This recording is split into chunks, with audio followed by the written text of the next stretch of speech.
Olá, queremos saudar você com a graça e a paz do nosso Senhor Jesus Cristo. Deus abençoe sua vida.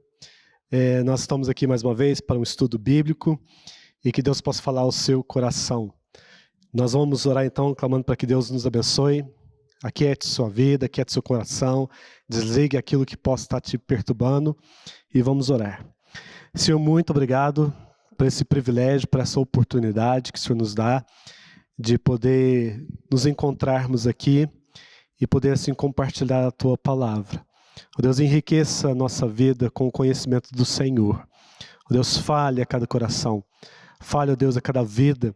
O Senhor conhece as nossas necessidades e nós colocamos todas essas questões diante do Senhor, para que o Senhor cumpra em nós o seu querer e o Senhor realizar. Em nome de Jesus que oramos. Amém. Convido você a abrir sua Bíblia no Salmo 51, dos versos 1 a 4. A temática que eu quero desenvolver com você nesse momento é falar sobre um pouco de vida restaurada. Como é que a nossa vida pode ser restaurada depois que caímos em pecado? Como que nós lidamos com isso? Então, no Salmo 51, dos versos 1 a 4, a palavra de Deus nos diz assim: Compadece de mim, ó Deus, segundo a tua benignidade, e segundo a multidão das tuas misericórdias, apaga as minhas transgressões. Lava-me completamente da minha iniquidade e purifica-me do meu pecado, pois eu conheço as minhas transgressões e o meu pecado está sempre diante de mim. Pequei contra ti e contra ti somente, e fiz o que é mal perante os teus olhos, de maneira que serás tido por justo no teu falar e puro no teu julgar. Nem sempre é fácil tratar esse tema, falar sobre pecado, sobre arrependimento, mas é uma temática muito importante para as nossas vidas. Precisamos sempre fazer essa autoanálise em nossas vidas, em nosso coração, mas não uma autoanálise confiando em nós mesmos, porque a palavra de Deus diz que o nosso coração é enganoso. Mas uma autoanálise à luz da palavra de Deus, mediante o Espírito Santo de Deus. Porque é a própria palavra de Deus que revela para nós o porquê que nós precisamos da Bíblia e do Espírito Santo para nos convencer do pecado. Porque diz assim: quem há que possa discernir as próprias faltas, absolve-me das que me são ocultas. Então a palavra de Deus está mostrando que sim, é possível nós termos, ainda que sejamos cristãos, é possível nós termos pecados acumulados em nossas vidas em que a nossa mente e o nosso coração não denuncia. Por isso a palavra de Deus precisa estar em dia na nossa vida. E o Espírito Santo que vem e faz essa obra de convencimento. O Salmo 51 é um dos salmos mais profundos no que tange ao arrependimento do pecado. Ele é chamado de salmo penitencial. Esse salmo ele está descrito após a experiência individual de Davi, os seus sensos de pecado e o pedido de perdão coloca esse salmo numa categoria especial. Esse salmo se originou de uma triste experiência de Davi, quando ele adulterou com Batseba, e por causa desse adultério ela se engravidou, e quando Davi recebe a notícia de que Batseba estava grávida, aquele momento era um tempo de guerra, a palavra de Deus escreve isso, e mostra também que Davi chama o seu esposo Urias e tenta convencer por umas 2 vezes de Urias deitar com Batseba. Qual era a intenção de Davi? A intenção era exatamente acobertar o pecado dele. Mas as 2 tentativas de Davi falharam, não deram certo. Urias, em tempo de guerra, não se deitou com a sua própria esposa. Então Davi escreve uma carta e ele pede para o próprio Urias entregar essa carta ao comandante da guerra. E nessa carta dizia que era para o comandante colocar Urias na frente de batalha, num lugar estratégico em que ele sabia que Urias seria morto. E quando a notícia chega até Davi de que na batalha houve algumas baixas, e principalmente Urias havia morto, Davi então se consola com isso. Acho que finalmente ele resolveu o problema do seu pecado. Urias é morto, então agora eu posso tomar posse de Batseba. E Davi faz isso. Davi toma posse de Batseba. Só que isso tudo, Davi numa tentativa de encobertar os seus pecados. E esse salmo, então, ele é descrito exatamente quando Deus levanta Natã, e Natã então vem confrontar o pecado de Davi. O que esse texto está mostrando é que eu e você precisamos de uma contrição sincera, um arrependimento sincero diante do nosso Senhor Jesus. Então, a partir desse salmo agora, nós vamos meditar como que eu posso ter uma vida restabelecida depois que eu pequei. Para isso é necessário um processo. E o primeiro passo desse processo é a confrontação do pecado. Aqui no título desse salmo está descrito o seguinte: ao mestre de canto, salmo de Davi, quando o profeta Natã veio ter com ele, depois de haver ele possuído Batseba. Então mostra exatamente nesse momento em que, passados os meses da morte de Urias, a gravidez agora de Batseba, Davi se dava como se o problema estivesse resolvido. Mas a palavra de Deus escreve lá em 2 Samuel, capítulo 12, de 1 a 15, exatamente o pano de fundo desse texto. Quando Natã vem até Davi, Natã então declara a loucura que Davi cometeu diante do Senhor.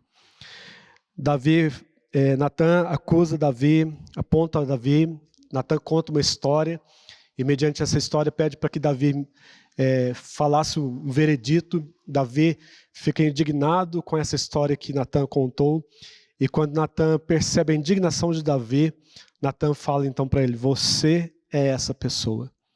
E Davi então naquele momento ele é confrontado com o seu pecado, e ele toma ciência então do que aconteceu na sua vida. E eu quero lançar a mão do comentarista Matheus Henry sobre essa questão quando nós tentamos acobertar os nossos pecados, como Davi fez. Matheus Henry escreve o seguinte: mas, apesar de Deus poder suportar o fato de o seu povo cair em pecado e de mentir por um longo período acerca do pecado, o próprio Deus irá, de uma forma ou de outra, levá-lo ao arrependimento, trazê-lo para si e fazer com que volte a ter uma boa consciência. Nós precisamos de pessoas como Natã em nossas vidas. Pessoas que nos confrontem firmemente, amorosamente em Cristo Jesus, para que tenhamos noção do nosso pecado e venhamos assim nos arrepender. Esse pecado também de Davi traz uma advertência aos nossos corações. A palavra de Deus lá em 1 Coríntios 10, 12, diz o seguinte: aquele, pois, que pensa estar em pé, veja que não caia. E também esse texto de Davi, pecado de Davi, também nos faz lembrar que há uma guerra dentro de nós, do espírito contra a carne. E foi o próprio Jesus quem nos alertou em relação a essa guerra.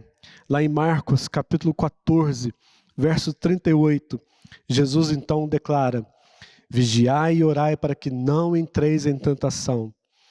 O espírito, na verdade, está pronto, mas a carne é fraca. Primeiro passo, então, para se ter uma vida restabelecida do pecado é a confrontação do pecado. O segundo passo nesse processo de restauração é a confissão dos pecados. Veja o que Davi escreve agora aqui no Salmo 51, dos versos 1 a 5, como que ele trata em relação aos seus pecados. E ele ora então ao Senhor dizendo o seguinte: compadece de mim, ó Deus, segundo a tua benignidade e segundo a multidão das tuas misericórdias. Apaga as minhas transgressões. Lava-me completamente da minha iniquidade e purifica-me do meu pecado. Pois eu conheço as minhas transgressões e o meu pecado está sempre diante de mim. Pequei contra ti e contra ti somente. Eu fiz o que é mal perante os teus olhos.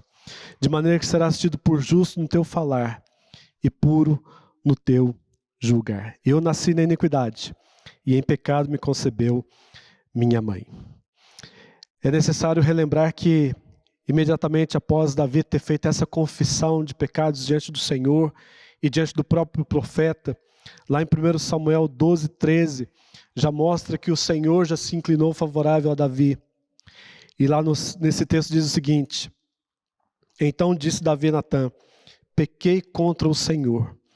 Disse Natã a Davi: também o Senhor te perdoou, não te morrerás. Nós precisamos olhar então para esse texto do Salmo 51, a maneira como Davi trata o seu pecado. Precisamos entender que ele não foge da sua responsabilidade. Ele não transfere a sua culpa. Ele não racionaliza o seu pecado.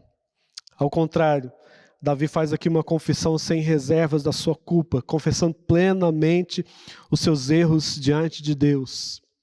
E hoje, nós que conhecemos a Cristo, sabemos que Jesus veio a esse mundo para morrer exatamente pelos nossos pecados, uma morte horrível, morte de cruz. Davi não tinha essa consciência do que Jesus fez, mas nós temos. E nós precisamos também tratar os nossos pecados diante de Jesus. Olha aqui que em Hebreus capítulo 4, dos versos 15 a 16, nos diz da forma como nós devemos tratar o pecado. E diz assim o texto: porque não temos sumo sacerdote que não possa compadecer-se das nossas fraquezas. Antes, foi Jesus tentado em todas as coisas, à nossa semelhança, mas sem pecado. Acheguemo-nos, portanto, confiadamente junto ao trono da graça, a fim de recebermos misericórdia e acharmos graça para socorro em ocasião oportuna. Davi, ao ser confrontado, ele faz confissão de seus pecados. E nós também precisamos, está aqui o texto falando, a palavra de Deus falando que Jesus foi tentado em todas as coisas, mas sem pecado. E Jesus nos chama a chegar ao seu trono de graça e buscarmos a graça de Cristo em nossas vidas. Terceiro passo nesse processo de restauração é a petição para o novo viver. A continuidade do texto agora, no Salmo 51, de 6 a 12. A palavra de Deus vai mostrar agora a petição que Davi faz para se ter uma vida reta diante do Senhor. E ele escreve o seguinte: eis que te compraz na verdade, no íntimo, e no recôndito me fazes conhecer a sabedoria. Purifica-me com esopo, e ficarei limpo. Lava-me, e ficarei mais alvo do que a neve. Faz-me ouvir júbilo e alegria, para que exultem os ossos que esmagaste. Esconde o rosto dos meus pecados, e apaga todas as minhas iniquidades. Cria em mim, ó Deus, um coração puro, e renova dentro de mim um espírito inabalável. Não me repulses da tua presença, nem me retires do teu Santo Espírito. Restitui-me a alegria da tua salvação, e sustenta-me com o espírito voluntário. Davi, então, aqui ele reforça algumas ideias dos versos anteriores. E Davi está aqui orando para que os seus pecados verdadeiramente sejam tratados, sejam perdoados por Deus, para que ele possa desfrutar de um consolo definitivo. E quando ele descreve aqui no versículo 8, faz-me ouvir júbilo e alegria, para que exultem os ossos que esmagastes. No Salmo também 32, escrito por Davi também, Davi revela ali o que acontece quando nós ocultamos o pecado em nossas vidas. E a palavra de Deus escreve, porque quando eu ocultei os meus pecados diante do Senhor, a tua mão pesava dia e noite sobre mim, e o meu vigor se tornou em sequidão de estio. Então Davi agora está falando mais uma vez aqui no Salmo 51, que quando nós não confessamos nossos pecados, os nossos ossos, a nossa vida é esmagada pelo próprio pecado. E eu quero lançar a mão aqui do comentarista Mateus Henrique, que ele diz o seguinte sobre esse versículo, sobre esse trecho: o consolo e a alegria que surgem de um perdão garantido a um pecador penitente são comparados aos ossos quebrados que foram plenamente restabelecidos. Igual a Davi, nós precisamos pedir a Deus que nos limpe de dentro para fora. Nós vemos aqui Davi clamando ao Senhor: cria em mim, ó Deus, um coração puro, e renova dentro de mim um espírito inabalável. Não me repulse da tua presença, nem retires o teu Santo Espírito. Davi não está preocupado apenas com o seu pecado ou as consequências do seu pecado externamente falando, daquilo que ele fez com Urias, daquilo que ele fez com Batseba. Mas Davi está preocupado com o seu coração. E igual a Davi, nós também precisamos nos achegar diante de Deus, diante de Jesus, e clamar para que Ele limpe-nos de dentro para fora, tirando essa podridão que há no nosso ser. Até porque o próprio Jesus denunciou como que é o nosso coração. E lá em Mateus capítulo 15, 18 a 20, Jesus então revela como que é o nosso coração. E diz assim: mas o que sai da boca vem do coração. E isso é o que contamina o homem, porque do coração do homem procedem os maus desígnios, homicídios, adultérios, prostituição, furtos, falsos testemunhos, blasfêmias. São essas coisas que contaminam o homem. Então, a única maneira de nós verdadeiramente desfrutarmos dessa restauração é uma ação do Espírito Santo em nosso coração. É o Espírito Santo de Deus regenerando-nos. É o sangue de Jesus cobrindo todos os nossos pecados. É assim que nós temos condições, então, de voltar a ter uma vida reta diante do Senhor. E caminhando para o final da nossa mensagem, o último passo nesse processo de restauração, de ter uma vida restituída diante do Senhor. Davi agora ele faz uma oração de restauração. Dos versos 13 a 17, a palavra de Deus diz assim: então ensinarei aos transgressores os teus caminhos, e os pecadores se converterão a ti. Livra-me dos crimes de sangue, ó Deus da minha salvação, e a minha língua exultará a tua justiça. Abre, Senhor, os meus lábios, e a minha boca manifestará os teus louvores, pois não te comprazes em sacrifícios, do contrário eu te os daria. Mas sacrifícios agradáveis a ti são espírito quebrantado, um coração compungido e contrito. Não desprezarás, ó Deus. Davi então está orando agora para que Deus faça uma restauração plena na sua vida, para que Ele possa ensinar aos transgressores os seus caminhos e ensinar aos pecadores para que esses venham se converter diante do Senhor. Mas percebe que Davi só faz essa oração de restauração depois que os outros passos desse processo já foram feitos. O Davi então tem esse desejo de anunciar a graça de Deus. E quando a gente olha para a vida de Jesus, quando a gente vê Jesus de uma forma específica tratando pecadores, Jesus, por exemplo, quando trata a mulher samaritana, Ele toca na sua ferida, ela confessa os seus pecados, Jesus ministra a sua graça.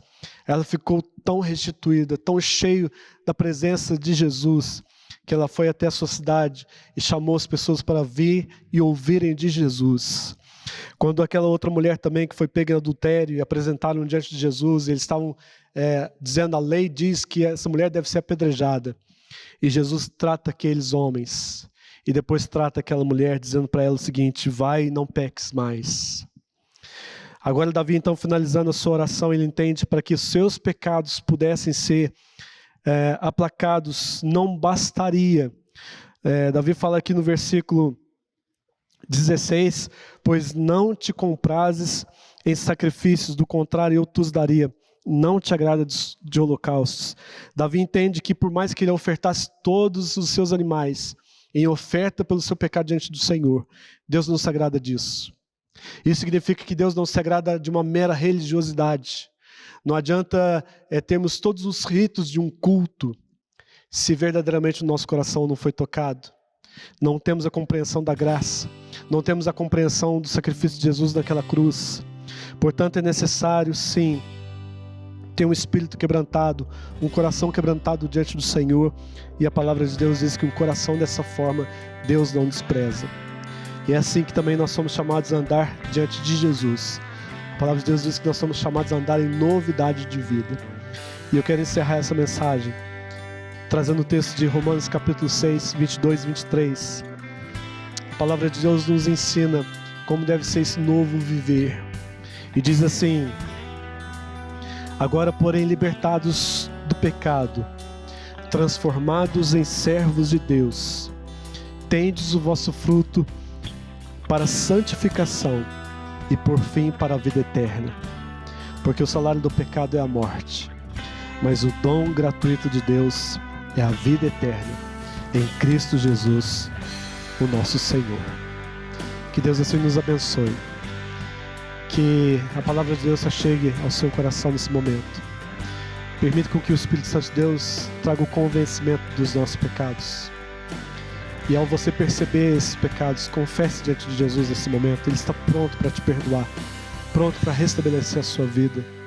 Vamos então encerrar esse momento, esse culto, nos colocando diante do Senhor e orando para que Deus tenha misericórdia das nossas vidas. Senhor, nós agradecemos primeiramente a palavra do Senhor que é viva e eficaz. A palavra que confronta-nos em relação aos nossos pecados, mas a mesma palavra que nos confronta, ela também nos consola. A mesma palavra que faz a ferida é a mesma palavra que traz a cura. E eu clamo, Deus, agora para que em nome de Jesus, nesse momento, o Teu Santo Espírito esteja convencendo a cada um de nós dos nossos pecados. Ó Deus, a única chance de nós remediarmos os nossos pecados e termos uma vida restabelecida, restaurada, é nos achegando diante de Jesus, reclamando pelo Seu perdão, reclamando pela Sua graça, é aceitar essa graça e assim, ó Deus, levantar e viver uma nova vida e viver em novidade de vida. Eu clamo, Deus, para que o Senhor nos santifique-nos na Tua palavra. Ó Deus, fortaleça cada querido Deus que está ouvindo essa mensagem. O Senhor conhece como cada um está recebendo essa mensagem e que o Senhor esteja fortalecendo. Em nome de Jesus nós oramos. Amém e amém. Deus abençoe sua vida. Não saia sem antes deixar aí o seu like, seu joinha. Se inscreva no nosso canal para que você possa ser notificado das mensagens e também compartilhe essa mensagem. Se você foi abençoado, compartilhe. Certamente vai edificar vidas, vai transformar vidas. Deus abençoe sua vida, sua família, o seu trabalho. Fiquem na paz e até o nosso próximo encontro, se assim Deus permitir.